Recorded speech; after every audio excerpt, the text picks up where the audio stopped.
Mä oon Tiina Laaksonen ja mä oon täällä henkilöstö vastaavana Haikiulla.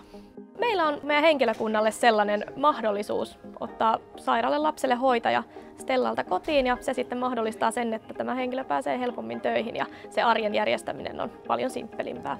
Ja sen lisäksi meillä on otettu, kun on tämmöisiä vaikeita viikkoja, niin kuin juhannusviikko ja koulualusviikko, niin meillä on ollut ihan Stellalta hoitajat täällä meidän toimistolla ja ovat sitten työntekijät saaneet tuoda lapset tänne.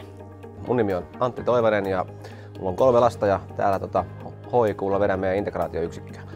No, ensimmäiset ajatukset oli sellaisia, että onpa kätevää, että helpottaa työntekoa kummasti.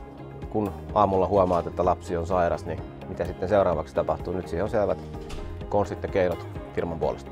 Voidaan sitten soittaa ja sitten tulee aina sama hoitaja meille kotiin hoitamaan lapsia.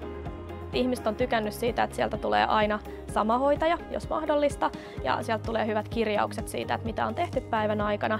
Ja meillä niin kuin lapsetkin tykkäsi ihan hirveästi, kun täällä oli esim. Kesällä tässä ja ennen koulujen alkuja niin oli Stellan hoitajat, niin lapset sanoivat, että ne tulisi jopa mieluummin tänne kuin päiväkotiin sitten, että miksei se isin ja äidin työpaikan päiväkoti on aina auki. Olen ollut tyytyväinen siihen, kuinka helposti se palvelu toimii ja mulle kaikkein tärkeintä on, että meidän työntekijät on tyytyväisiä perheellisille, niin se on todella iso etu työpaikalla, että tarjotaan lastenhoitoa.